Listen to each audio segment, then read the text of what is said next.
Hello and welcome back to Yorkshire Railway and welcome back to another model railway review.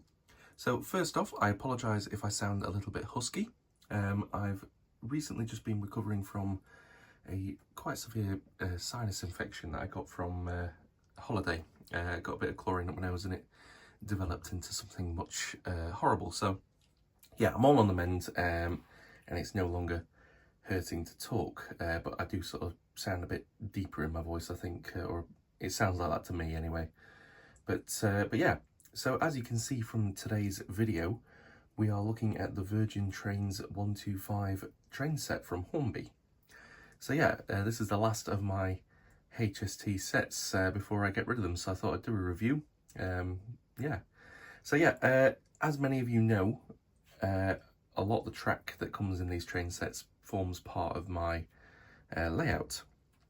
So I'm not going to bother unboxing it as such because it's already out of the box, but I can sort of talk you through what's in it. So obviously we have the controller, we've got a buffer stop, we've got the transformer, we have the standard oval with track pack A, and then we have a power car, dummy car, and 2 Mark III coaches, as well as a track mat. So yeah, quite a good train pack. I actually bought this as like a self birthday present in, I want to say 2020. Yeah, I've had it quite a while. I bought it from Hatton's when it was still open, and yeah, I got quite a good price on this. So this set actually was still sealed at the time, so someone had bought it and never ever used it.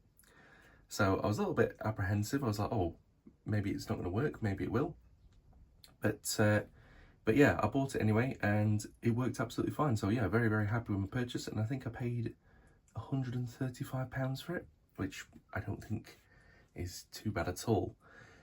Obviously looking at the box art, I sort of, you could tell with the longer box than standard, it's a really good train pack. There's a bit of information down here if you want to pause and read it. I'll bring it a bit further in. So if you want to pause and read, you're more than welcome to. Onto the back. So yeah, the back of the box just shows what you can expand into, nothing major. And then on the top of the box we've got the actual set as it will be in its formation. So yeah, relatively it's quite a nice set, I will say. I wish Hornby would do more of these, or at least that's not going to sit properly, is it? Damn it. Yeah, I'll just hold it for a second. But yeah, one thing I wish Hornby would do is they've got the GWR HST set, and they've only put 1 coach in it. Why, I've no idea. But either bring more coaches out to be able to add to them, or stick an extra one in, because it does look a little bit short in comparison to this one, I will say. So yeah, a lot more happy with this one. But anyway, I'm going to move the box out of the way because it has been a little bit warped from being in the shed. It's like sort of bubbled at either end, so it doesn't sit quite right. I'll just move this out of the way so it doesn't drop. And we'll get on to the loco itself. So we'll start with the power car. Here she is in all her glory. So this is Maiden Voyage, number 43063. Yeah, it looks absolutely spectacular. I mean, certainly picking these up now, I've got one of the more highly detailed Hornby HSTs. They do fall a little bit flat, I will say that. But for the time, the detail isn't bad, I don't think.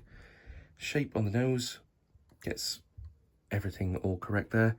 We've got really, really good printing on the Virgin logo there, as well as the running number and notices on there. We've got the safety notices and the cant line at the top. Really, really nice to see. And the striping is very famous with the Virgin livery. And then, yeah, obviously we've got the tamper printed sign as well, which is nice. Obviously, yeah, it would be nice if we had metal parts, but I think this predates anything highly detailed such as that. But I'm sure you could get one on and off market if you wanted to. Only downside is with these, you can, if you look through the window, you can see the mechanism in this window, which is obviously a Hornby Ringfield motor. But again, they are quite reliable and you can get a lot of spare parts. Then we have the dummy car. So this is Lady in Red. Again, really, really nice. Very, very similar in detail. Obviously the roof detail I think is the thing that lets this down the most compared to the newer models, but underneath, yeah, we've got decent bogie detail. Obviously it's all moulded, no separately fitted parts here. And then yeah, good underframe detail there as well. So yeah, nothing too much to say. My main gripe really comes with the Mark IIIs. So yeah, decoration wise, the Mark III is absolutely fine. You know, we've got this lovely white striping with the virgins either end. We've got the sort of dark charcoal grey colour, and then the red, and then you've got the orange cant line at the top, which stands out nicely. And then obviously the foot plates at the bottom in yellow so that you don't trip. Really, really nice in terms of decoration. Obviously, yeah, not too much weight to them, but we have got metal wheels. These are using the old Hornby large tension locks, but they are sort of moulded to the bogie, so you can't change those without changing the entire bogie frame. My main gripe is, and I can only say this because I have another Mark III. I'll just tilt it down so you can see a little bit better. There we go. So this is a Mark III that I bought as an addition to this, but yeah, it doesn't take a genius to see there, but there's a good sort of a half a finger, I'd say maybe 1.5 inches. Probably easier if I show you. That's how much difference it is.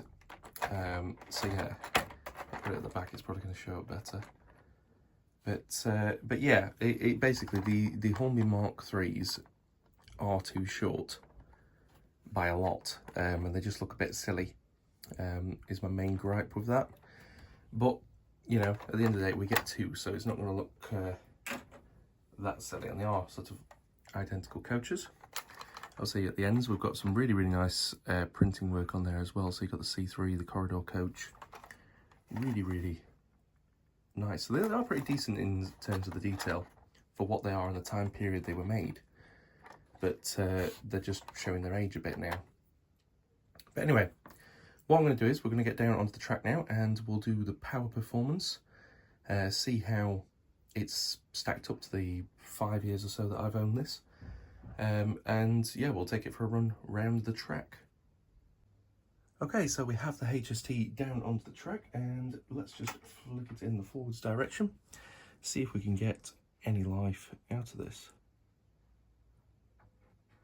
That might need a bit of a shove.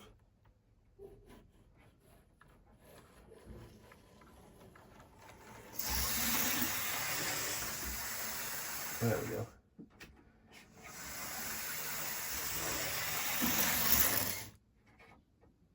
How strange.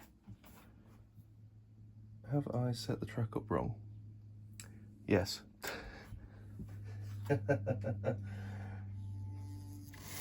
There we go, it was my fault. I got a point flick, so it was actually going into the sidings rather than onto the main track, so there wasn't enough power. There we go, yeah. Probably needs a good running. I haven't actually ran this for a few years, so it probably does need a good run.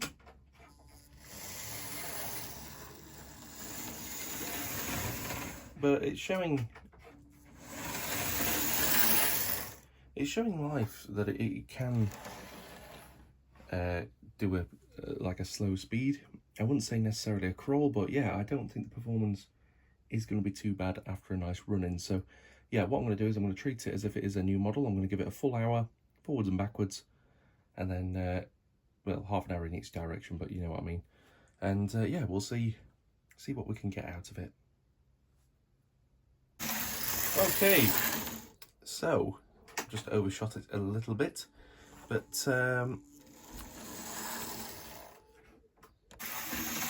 okay, so there we go. We've just done a bit of a half an hour in either direction. Let's see if any performance has come back to life. So just ease the power up.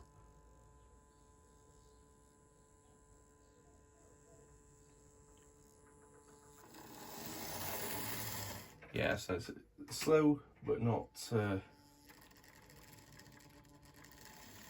little bit better in reverse, actually. Although it's cut out.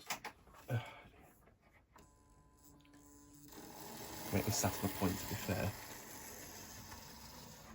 But yeah, it can do a slow performance, although it's still a bit shuttery. I'd probably say very similar performance to the other HSTs that I've reviewed from the railroad range. So yeah, not massive in the slow speeds. However, it doesn't take much to get it going at a reasonable prototypical speed. I mean, this is like 40%, and it's pretty speedy.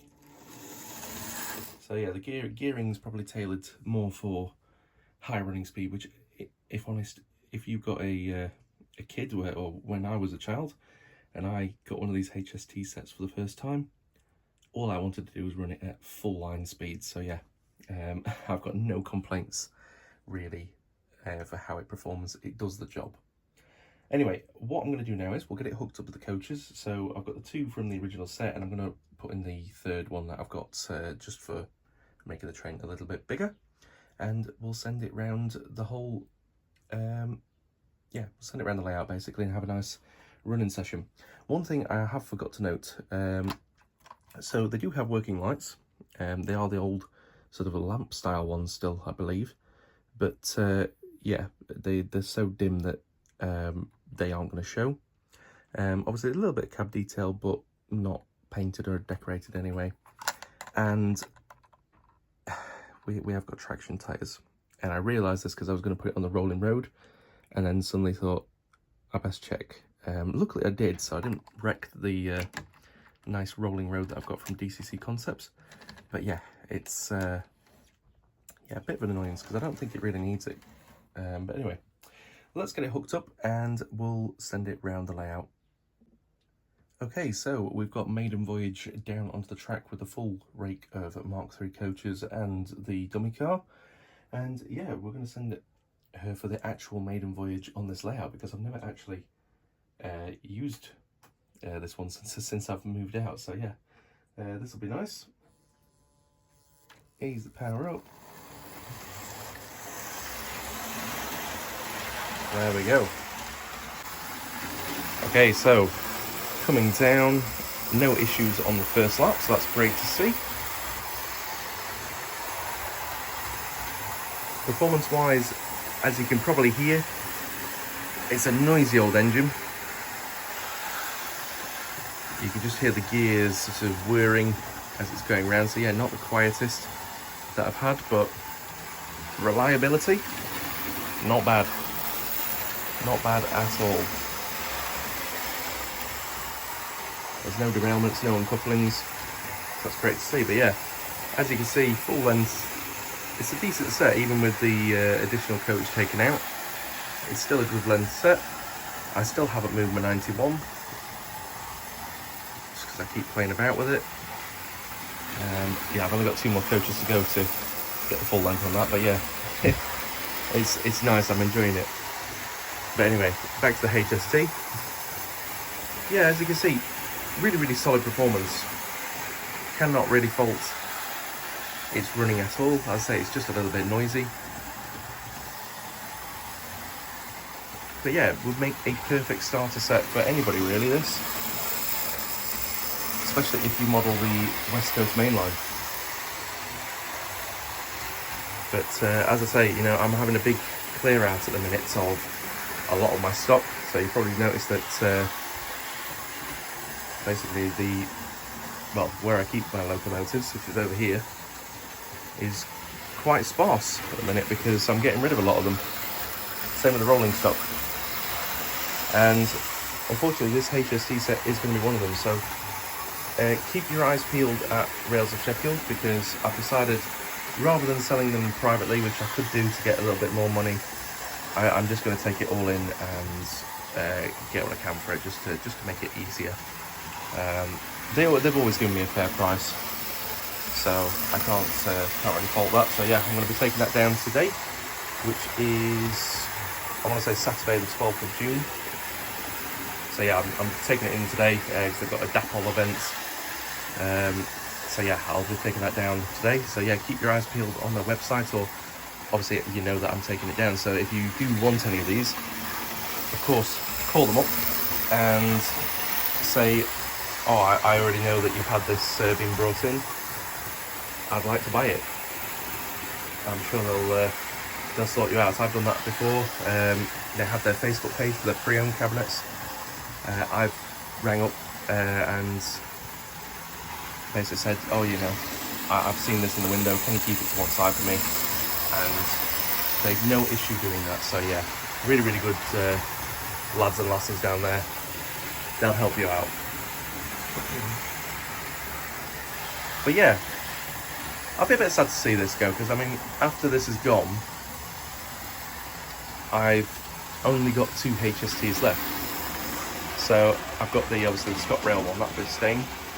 And then right in the corner down there, I've got my original executive livery, and it doesn't really work anymore, but I just can't bear myself to get rid of it. So I think what I'm going to do is I'm going to make a diorama for it and have it on a shelf for all eternity. But yeah, it's going to be a shame. But I'm hoping to basically start getting some more HSTs. I think my next one I'll probably be aiming for is the G&ER one that came out, I believe it was last year. But I'm sort of just waiting, biding my time with that one to see if it hits the sales. It has dropped a bit in price since, but yeah, I'm just waiting for the coaches to sort of drop, and then I think I'll invest in that one on full rig coaches. But yeah, we will build them back up slowly. But obviously they'll all be East Coast, you know, properly East Coast HSTs rather than all over. But anyway, what I'm going to do now is I'm going to do the usual running shots, and then we'll get to the ratings.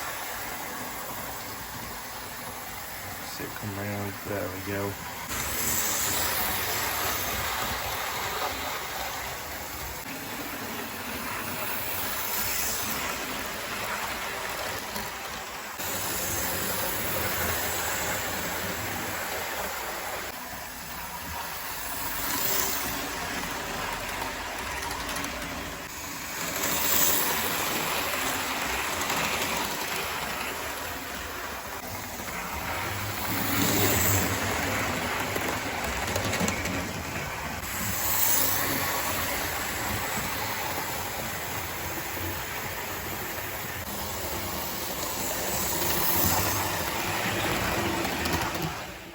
Okay, so let's get the ratings done for the Hornby Virgin Trains 125 set. And we'll start off with the performance, which I've awarded 3 stars. Now, the reason I've done that really is nothing necessarily that it's a bad set, but certainly is definitely showing its age. Obviously, I bought this second hand, but it's not been used. I have used it since, and it's showing its age now because it has been set in storage for quite a while. Probably could do with a little bit of a service, but yeah, the performance-wise, it's not bad. Does a relatively slow speed, but not a crawl. Prototypical running speed, absolutely fine. Does make a little bit of noise from the motor and the gears winding around on the Ringfield motor. So yeah, not brilliant, but certainly not terrible either. And there are obviously alternative motors now available, such as the CD cam motor. I actually bought a couple of those off of eBay to retrofit to them at the point when I was keeping them, but obviously my priorities have changed, and I've decided I'd actually much prefer to just save up and get the higher detailed models. But yeah, moving on, detail wise, again, compared to say the higher spec model, it is lacking a little bit in detail. Pretty much everything is molded. There is very little in terms of, well, if any, separately fitted parts. It all is molded. Certainly looks the part. So yeah, if you're looking for a nice, cheaper version, yeah, the railroad sort of Lima tooling it's not bad at all. I don't think it does the job very, very well. So yeah, but compared to the higher detailed new spec version, yeah, it's showing its age now. But yeah, it's not bad. Livery wise, I've awarded 4 stars. The print work on the model itself is absolutely fantastic. It's very, very crisp, very um, spot on, more or less. There's some good signage. It's down to its age. It's lacking in a sense of any underframe or bogey detailing. It's all just molded plastic. Same with the roof. There's nothing there that is picked out or painted. It's all just molded detail. Again, the cant line isn't visible really. It's obviously got the warning stickers, but yeah, you can't really see it. So yeah, it would benefit from probably a respray or anything like that, or just better painting technology. But at the time it was released, this is the best that they could get. Quality wise, I've pretty much gone over this in the performance, but yeah, it's all pretty much down to age again. Obviously, we've got a really old Hornby Ringfield motor. Not to say that's bad, but yeah, there are better alternatives. For instance, the GWR set that was released a few years ago, that is far better because of the newer motor inside it. So yeah, I would definitely probably recommend picking one of those up. And obviously, we're getting the new Intercity, the BR Blue with the set coming out. So that's sort of like the retro set. So that'll have the same tooling as that GWR. So yeah, definitely probably worth picking up. Unfortunately, it's something that I won't be picking up just because, yeah, it's not really something that I don't think runs on the East Coast. I might be wrong with that, but I'm pretty sure they were more West Coast. But yeah, someone correct me in the comments down below if I'm wrong with that, because then I might pick it up. And then we get to value. So I paid £120 for this set. Obviously, it was secondhand from Hatton's. Still sealed. So yeah, I thought it was a pretty good buy, considering that some of the HST train packs had actually paid more for those, and this came with the track and the controller. But yeah, I didn't think it was too bad value. Certainly, this is one of those sets that does knock around a bit on eBay. You could pick it up just as the Locomotive only or the whole set. But yeah, I didn't think it was bad value at all. Certainly would have been nice to have some of the coaches be actually Mark IIIs and not that shorter one. But again, really, it's not too bad for the time period. And again, obviously, I have taken this set now to Rails of Sheffield. So if you do like this set, this will be available from them. So you can always give them a call and say, yeah, have you still got it? I only took it the other week. So yeah, it should still be there. I don't think they process things straight away, so it's more likely still getting processed. But certainly, you could always ring up and say, how much is it, and if work out a potential price and pick it up for yourself if you are interested. And then we get to the overall rating, which comes out at 3.5 stars, which again, yeah, it's not a bad set. I actually quite like it, and it's sad in a way that I've parted ways with it, but it makes ways for newer things in the future. But yeah, I don't think it's a bad set at all. I think the main thing that's sort of made me probably be a bit more harsh on this compared to the other reviews I've done is the fact that I have a highly detailed one to compare them to. So yeah, it's one of those things now that realistically they're probably not going to get a higher score than this ever again, just because the higher detail models are just so much better. They have a lot more features, the lighting functions a lot better. Yeah, it's just worlds apart. So yeah, it's a bittersweet one, but yeah, I can definitely say it is a good set, and yeah, I would definitely recommend picking one up if you can get one. That is all from me today, guys, anyway. So I hope you have enjoyed this video, and if you have, don't forget to hit the thumbs up. Drop us a comment down below if you have got one of these sets yourself. I'd really like to know that, as well as did you enjoy the video. And certainly, I'd be interested if anybody does pick this up from Rails. I'd be interested to know who you are, and I hope you enjoy it. Yeah, so comment down below if you do pick it up. And as well, if you haven't already, hit the subscribe button. It massively helps my channel out if you do, and it is free to do so, so I would really, really appreciate it. And I will catch you in the next video, so take care, everyone. Bye-bye.